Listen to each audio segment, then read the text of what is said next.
Welcome to another episode of Stockport Grammar School Talk Sport. Today's guest has worked in the outdoors for over 20 years, coaching and guiding and delivering professional development courses. This guy, he specialises in paddle sport and is quite an influential figure amongst that, delivering a range of personal skills, leadership, safety and rescue courses. He also has a vast experience of working with young people with challenging behaviour, and he's really highly skilled in the area of youth development. So what a guest we have. Welcome to Stockport Grammar School Talk Sport, Chris Brain. How are you doing?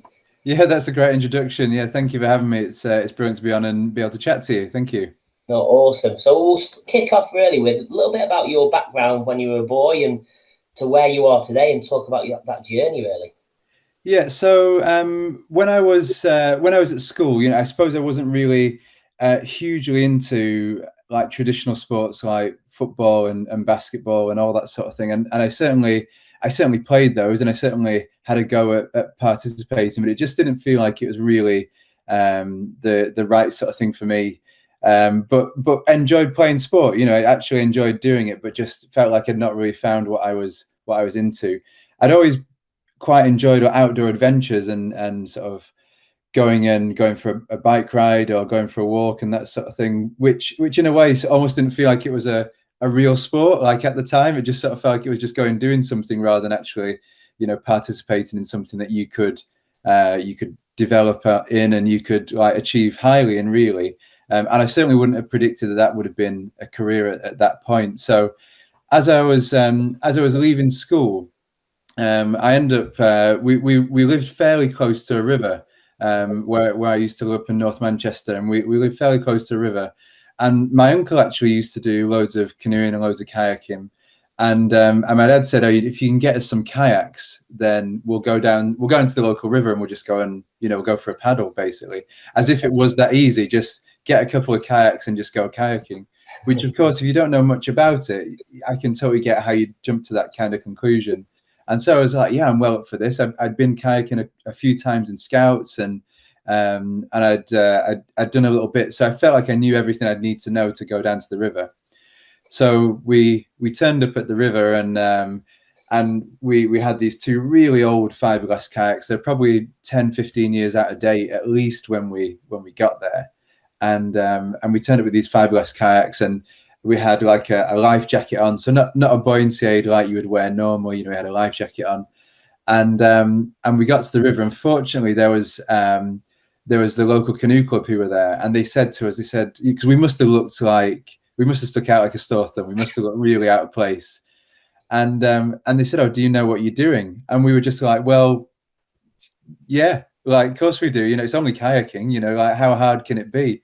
Yeah. And they were like, "Well, if you don't quite know what you're doing, then it could be pretty dangerous just to jump on the river and just go for it."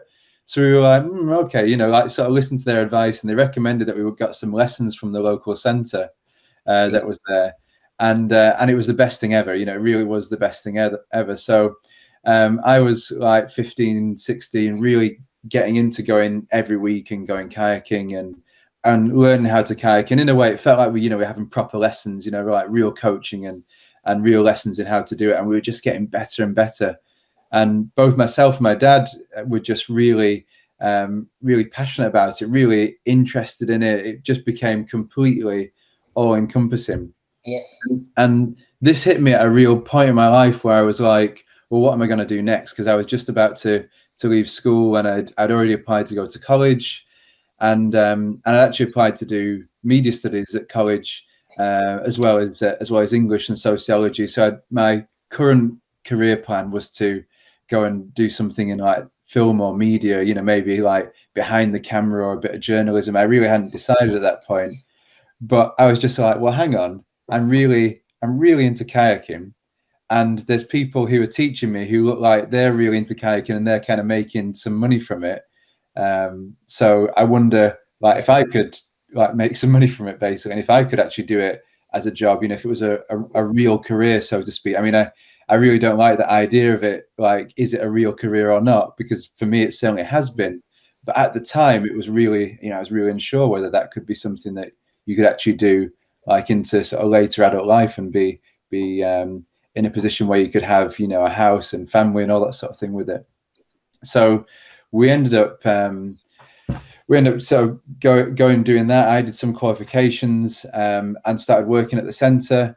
And in a way, sort of I can fill in a few more blanks, but the rest is history, really. I just kind of kept going with it, and decided that actually it really could be something that I would do professionally. And like jumping quite a few years into the future, it is something that I do professionally now, and I work, as you said, delivering coaching courses, guiding people in the UK and guiding people abroad on different adventures and different trips. And I now do quite a bit of work for the national governing body for British canoeing as well. So I do a lot of trainer training for them. I'm involved in some of the sort of syllabus writing and some of the creation of some of the awards, as well as some of the resource and documentation that they do as well. So whilst I'm not necessarily on the water every day doing something, I'm certainly doing something to do with paddle sport most days, really. Yeah, no, and what comes across there, Chris, is that you said you didn't think it could be a job, but actually it's a job that you love doing, and that's so important, isn't it? That having that passion for your job and turning up for your job, and actually it doesn't feel like a job. Yeah, and I think that's really one of the most important things to have longevity with anything, whether that's like recreational sport or whether that's absolutely anything you're interested in, and of course your job. I think being super passionate about something, I think is really the key to just being able to keep doing it. So there's certainly been times throughout my career where the passion for it has always been there, but it's just felt like there's moments where I just go, oh, am I still up for this as much as I used to be? And I think it can be just a really good way to check in and go, is this still something I want to do? Am I still passionate about it? And usually for me, all it needs is another great trip somewhere, and you kind of go, oh yeah, I still love this, and this is brilliant, and you're back in the front seat again. Awesome. And then talking about those trips, what has your best trip been, and where have you been, which has been the best trip that sticks out? So I've been quite fortunate to go on a lot of different trips, some smaller, some bigger.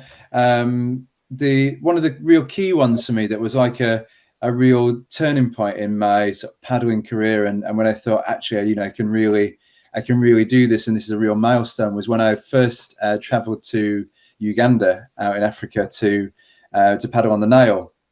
So there's a little bit of history around sort of why I wanted to go there, which is probably useful to know about.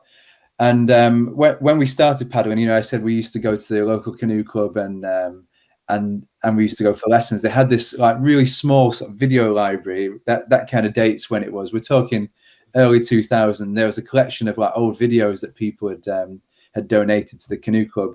And there was a couple of videos, Wicked Liquid 1 and Wicked Liquid 2, and they were all about paddling in Africa, and it looked so different from what I was doing like in North Manchester on this river, very urban kind of river where the water was brown and not necessarily always the cleanest, and there was like man-made weirs and things, and I loved that river, but also I saw this like picture of Africa, and I was just like, this is exactly what I want to do. I want to go there, and I want to see like what it's like, but also if I'm capable, if I'm actually good enough to be as good as the people in the videos, or just to be able to exist in that environment.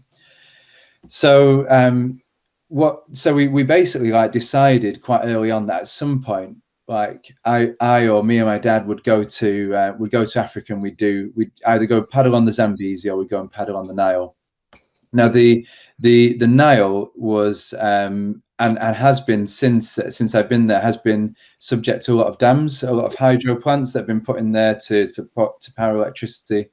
So there was quite a lot of talk about how the river at some point, all the white water that was there at the sort of source of the river, would be completely flattened. It would just become a lake. So there was a sense of urgency to get out there, basically. But of course, you just don't know if you're going to be good enough. If you're going to get out there and you're not going to be able to paddle because you're not skilled enough. So myself and a few friends of mine who are a similar age and similar kind of skills as well, we decided we were just going to do this. We booked a trip out there, and we had the most incredible time on this super high volume water. You know, we felt like we were in our own sort of canoeing video. It was absolutely incredible. And it was one of those moments where I kind of remember being on the water and looking around and going, I'm here. You know, this is it.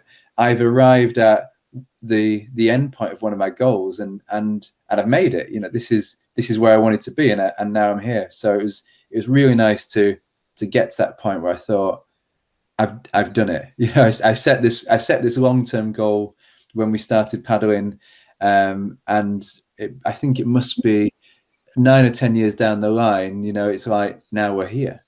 Your skills across your career and your mindset, you've had to have sort of a high performance mindset. What does that mean to you?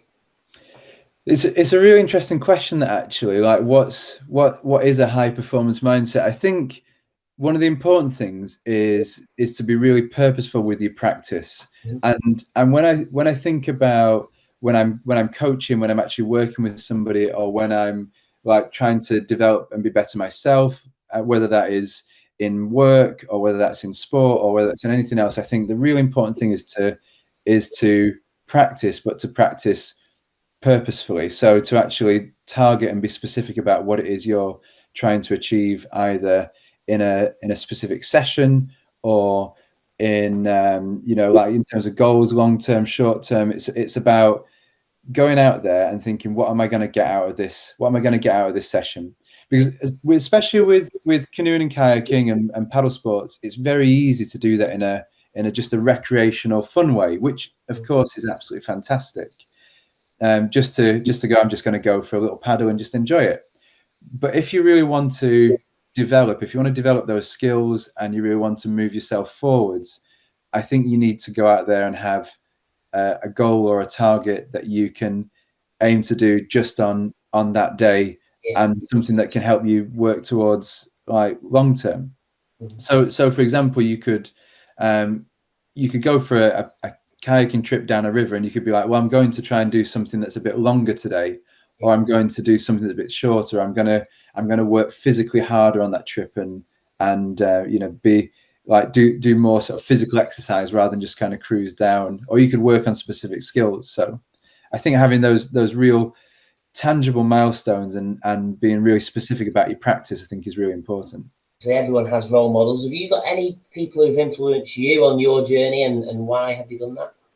So I think in terms of paddling, some of the people that would have appeared in that video that I mentioned before, I think would certainly have been sort of visual role models in terms of their level of performance. You know, I wouldn't know them personally, so you know, I don't know if like their ethos would match like for a role model, but certainly in terms of their performance, people like Eric Jackson, Steve Fisher, Corin Addison, people who, you know, I can guarantee if you're not in the kayaking circle, you'd have never heard of. But I'd probably recommend having a little look at some of the videos and things that they'll put out online.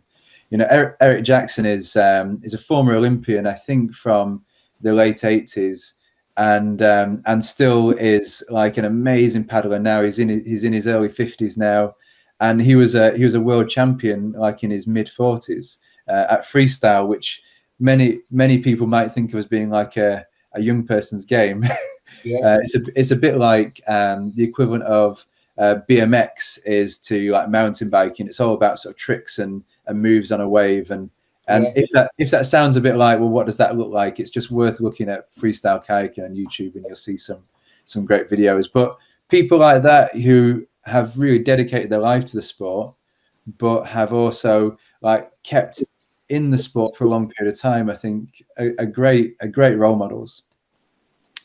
How was like going to sort of the bigger events, whether it be the symposiums or things like Sickline, where you get to see, you know, paddlers, you know, in that sort of setting at the like top of their game? How does that sort of influence you as a paddler and as a coach as well? Do you take things away from that? Yeah, I take a lot away from those sort of events, actually. So I've been to the Adidas Sickline competition I think 4 or 5 times now, and it's an incredible event. It's really organised like a professional level sporting event. And I think there's like 150, 170 competitors come across from all across the world, literally all across the world, to compete on this one rapid, to paddle down it the fastest in Austria. And I've never had any great success there. You know, I've never been like in the top 10. I think I've only just about made it into like the top 100 like a couple of times, which actually feels like quite a big achievement still. But I've looked at quite a lot. What's the difference between my performance and what's the difference between the people who are, you know, who are competing for the top spots? What, because we can both paddle the rapid, you know, functionally we can both get from A to B. So why are they so much faster, and why am I like coming in at like 100th place? And it's really interesting because there's again quite a mindset thing there, that they're really focused completely on their paddling. There's no additional distractions. And also they really will be doing this kind of level of performance day in and day out. Whereas for me, it can be harder to get to a rapid like that, or to get to a location of practice like that, like every single day. But that's one of the key differences. They'll be paddling that grade and that difficulty of water all the time. And also they put so much practice in. I remember one time I was there, and simply paddling the rapid and then walking back around to get to the top again is physically really hard work. So I remember like going there for some training before the event, and I was I'd done sort of 3 laps, three times around the rapid, and I was like, you know, quite hard work there. I think it's nearly lunchtime. I'm gonna have to have a break soon.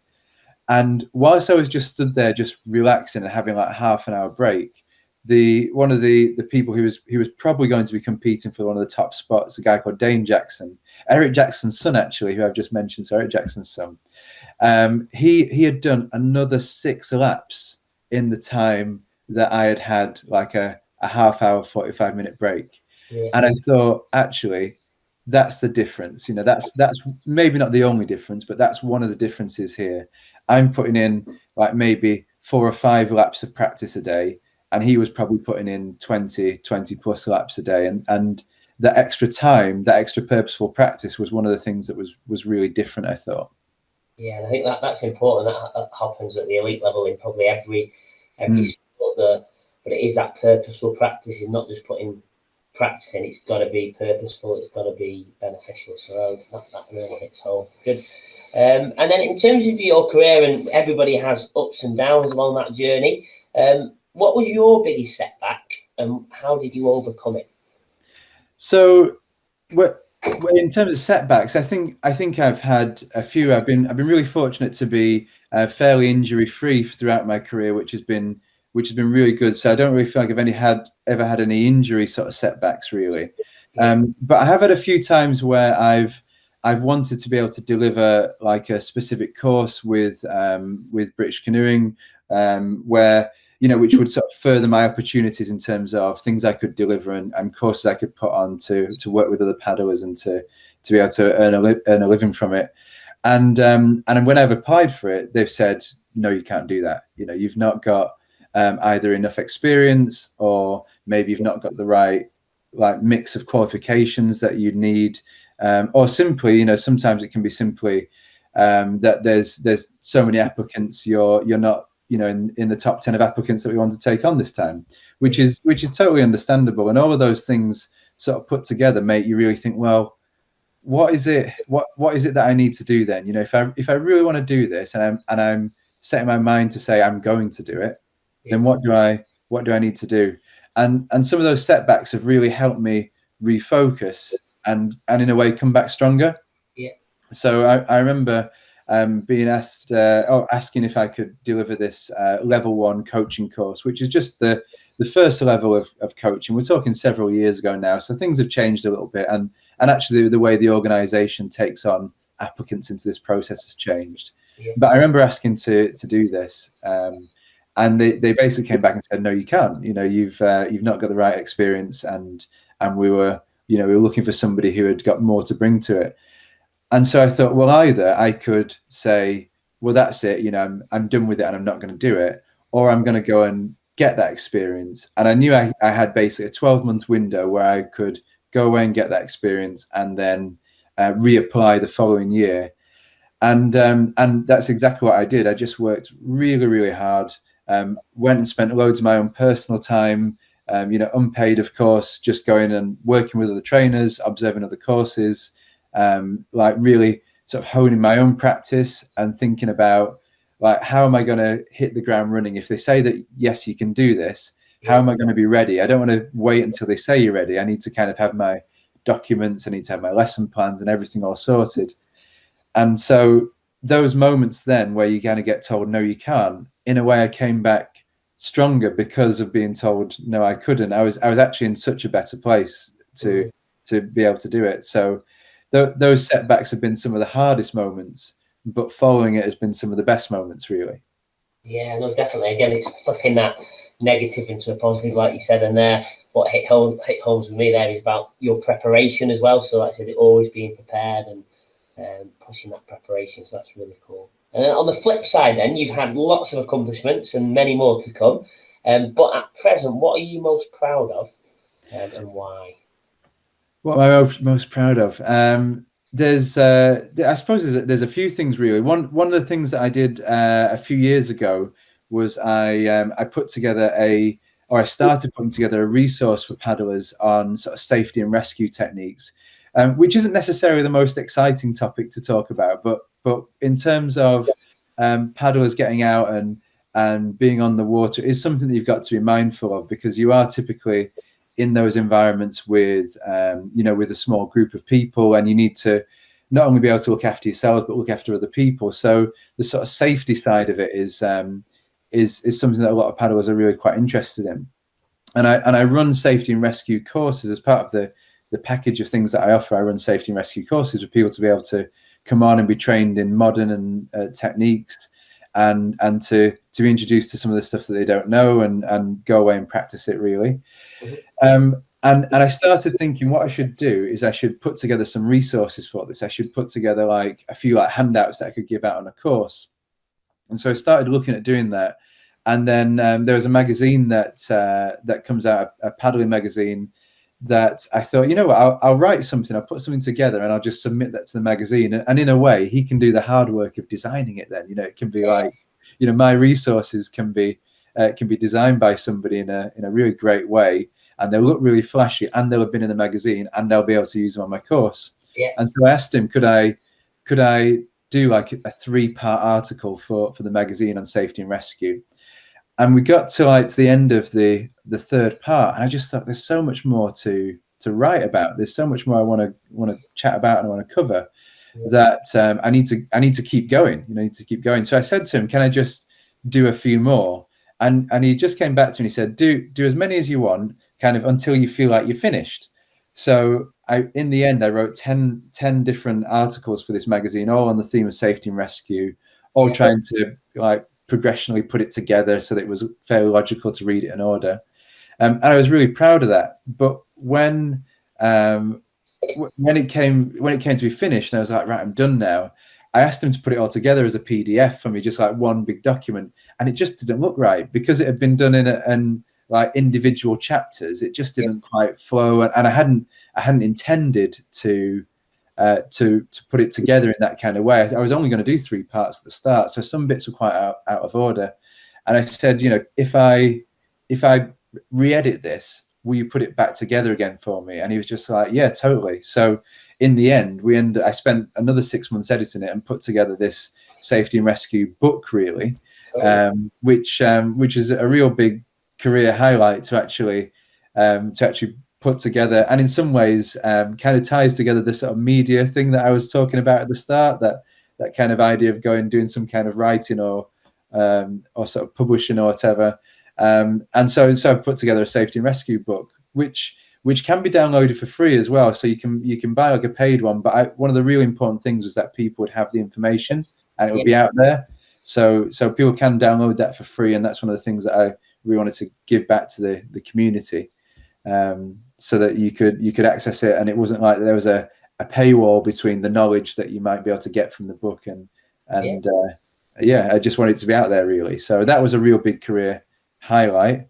Other things have been trips that I've done as well. So like I said, the trip of going to Gambia, I went out to Uganda, and I went out to Gambia last year to work with some local young people who were training to be kayak guides out there, and that was an incredible experience. Some of them couldn't swim.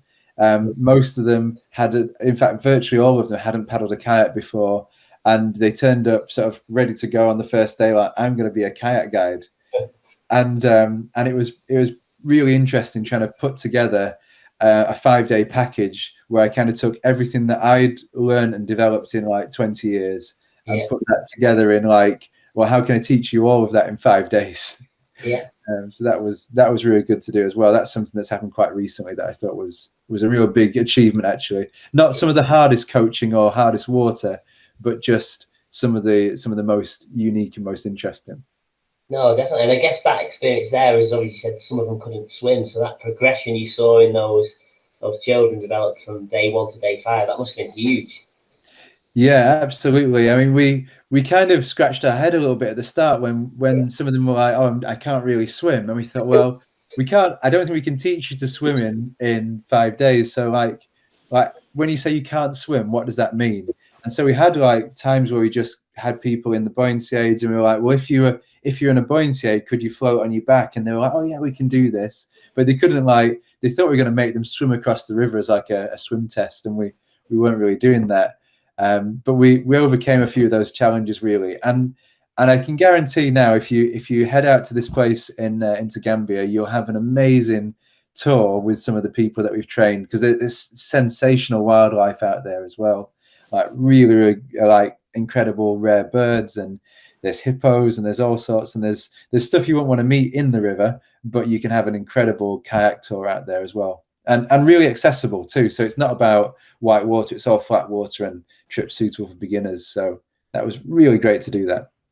Do you find with like when you turn up to them and they've got they must have a very unique sort of perspective and attitude to come, when we talk about a positive mindset, that sounds like the ultimate positive mindset of like, well, I'm going to 5 days, I can't swim, and I'm going to be a coach, or a guide. And did that last throughout the whole time you were there? Oh yeah, they were super positive sort of all the way through.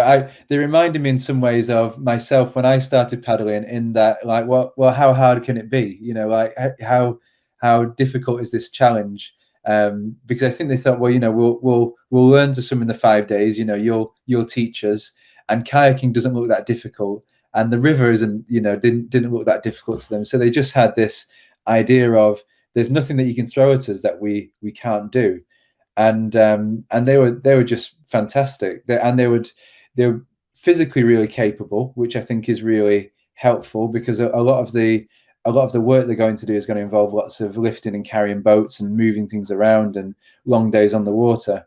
So they were physically in great shape. They had a great mentality to it, and they were just really, really hungry to learn, because for them out there, that was basically giving them employment. It's giving them a job they could do, and a skilled job that only a small group of people would be able to do. So they'd have really full-time employment, certainly during the sort of peak holiday seasons. Great experience, good stuff. And then a question we're asking everybody on the series is, what are your 3 non-negotiable behaviours that you'd expect from yourself and anybody else you come into contact with? Okay, so I think this is a really interesting question, this actually, because typically I would think of a lot of things as being negotiable within a coaching session. Certainly, if it's a one-to-one sort of session, I think of most things as being negotiable. But I think that it's really important to have like respect for myself as a coach, but also that I'm going to respect the individuals that I'm working with. And I think that doesn't mean that we have to agree. It doesn't mean that we have to like be on the same page, but it does mean that we have to allow each other the space to not, allow each other the space to disagree, but also to not let that fall into a place where it's just maybe like shouting at each other, or completely falling out because of it.